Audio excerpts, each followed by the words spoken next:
And welcome to the final video in this short series looking at using creatables in Kodu. And in this final video we're going to look at how you can use creatables to generate a teleport so that you could move your character from one part of a level to another.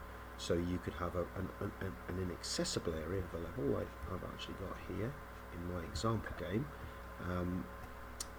and I can have it so that my character it's a portal or a teleporter and then moves to a completely different area on the level, and we do that using creatables. So I've already actually written the code for this particular game, so I'm just going to talk you through and show you how it works, because it's not perhaps as straightforward as you might think.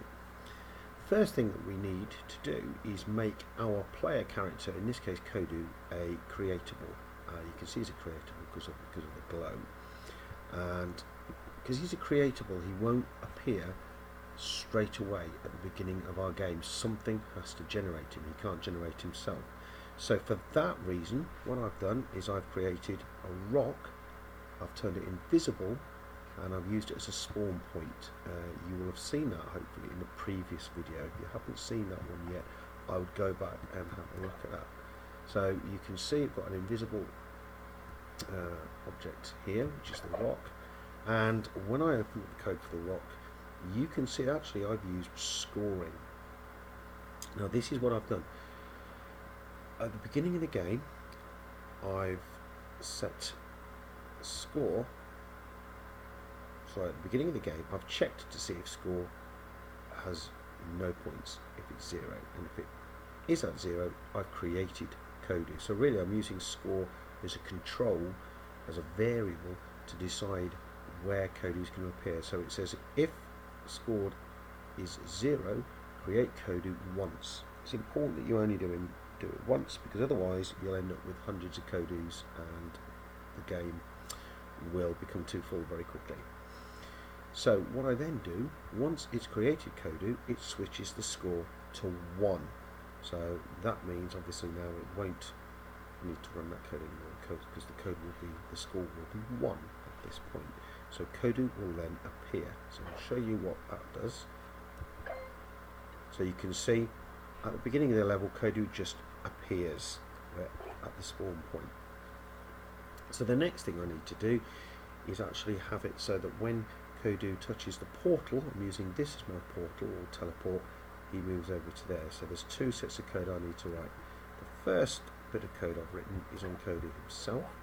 So if I go to the program, you can see I've just done very simple movement, and then I've used when bumped to see if it's hit the start, and if he has, I've made him vanish, because if you're going to move through a portal or a teleport, we need him to disappear. So it vanishes him. Because he hits the start, I need to program the start. So what happens here is when bumped, Kodu set score white to 2 points, and that's all it does.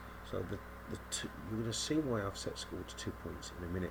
You'll notice that I haven't destroyed or vanished the star, and that's because I want this as a permanent teleport. If you want to teleport to be one way, you could just delete. You could have it so that at this point it vanishes and disappears. But once he hits the portal, Kodu hits the portal, Kodu disappears, and this bit of code sets the score to 2. The final bit of code takes place on the teleport area itself, where we want him to end up. Now I've made it visible.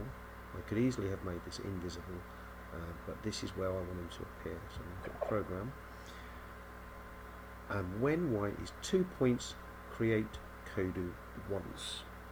And you'll recall from here, when we hit the star, it sets the score to 2. So I'm using the score variable to control where he spawns. So initially score is 0, and then he appears here and scores 1. Then when he hits the star, score becomes 2, and when score is 2, he moves and teleports over to here. So let's run and have a look. So Kodu appears, hits the star, and then moves over and teleports to the other side of the world. And you can see you can make some quite interesting games with that feature.